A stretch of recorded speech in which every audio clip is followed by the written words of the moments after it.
Hi, I'm Jason Matthews, owner of Matthews Painting Company in Warsaw, Indiana.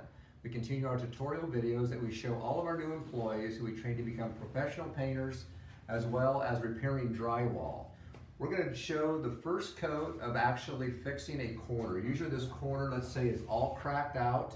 If it's a fine crack, you could just put paintable caulking in there, but a lot of times the tape has lifted from the corner where we would cut that out and have to put in a new piece of tape. And I'm referring to paper drywall tape. For stress cracks, which you'll see later, we actually use a fiberglass mesh tape.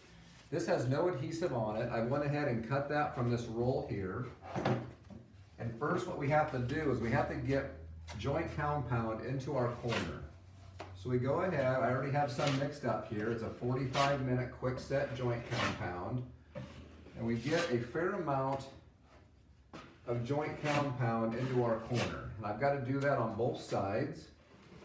If you notice, I'm laying my knife. I'm using a 4-inch knife here that's 4 inches wide. You can also use a 3-inch.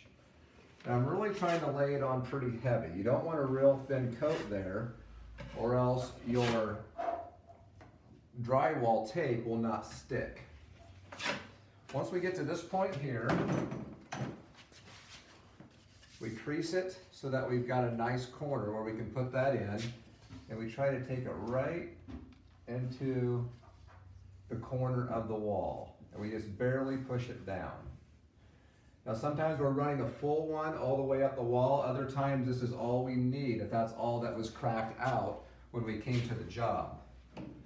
At this point, you want to go ahead and start pushing really hard from the middle and taking your extra drywall compound out from under the tape a little bit,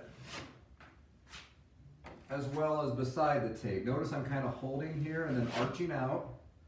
And I'm going to do that on the other side here in a minute.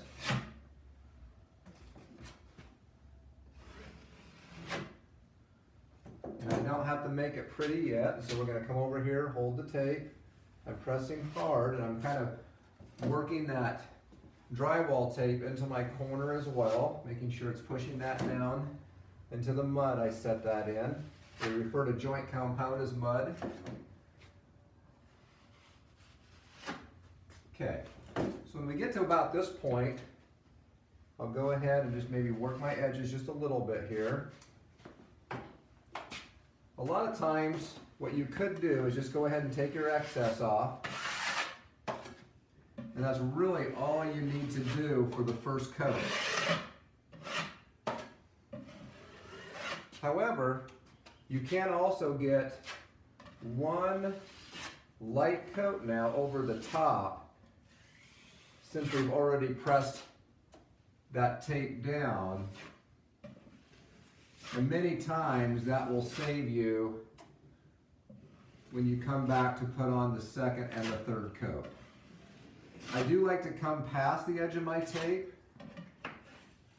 And I like a thin enough coat to where I can still see my tape through my joint compound. I'm not sure if you can see that on video, but I can still see the tape through here. And I can still see the tape through right there. And that's just a chunk from some other training time. For more information, you can contact MatthewsPainting.com.